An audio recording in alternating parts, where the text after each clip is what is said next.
Durian பழத்தின் பயன்கள். Durian பழம் உடலுக்கு சக்தி தரும். இதில் இயற்கை சர்க்கரை மற்றும் கார்போஹைட்ரேட் அதிகம் இருப்பதால் உடலுக்கு உடனடி எனர்ஜி கிடைக்கும். தூரியனில் உள்ள பொட்டாசியம் இரத்த அழுத்தத்தை சமநிலைப்படுத்தும். இதய ஆரோக்கியத்தை பாதுகாக்க உதவுகிறது. இதில் நார்ச்சத்து அதிகம் இருப்பதால் குடல் ஆரோக்கியம் மேம்படும். விட்டமின் B6 மற்றும் B காம்ப்ளெக்ஸ் சத்துகள் நரம்பு செயல்பாடு மற்றும் நினைவாற்றலை மேம்படுத்த உதவுகிறது.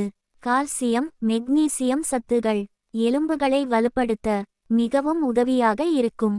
விட்டமின் C நோய் எதிர்ப்பு சக்தியை உயர்த்தி உடலை நோய்களிலிருந்து காக்கும். இதில் உள்ள இரும்புச்சத்து ஹீமோகுளோபின் அளவை உயர்த்த உதவுகிறது. டிரிப்டோபான் எனும் அமினோ அமிலம் மனநிலையை சீராக வைத்து மன அழுத்தத்தை குறைக்க உதவுகிறது. கவனம்: தூரியன் பழம் அதிக கலோரி கொண்டது. அதனால் அளவோடு சாப்பிட வேண்டும். மதுபானத்துடன் சேர்த்து ஒருபோதும் சாப்பிடக்கூடாது. நன்றி.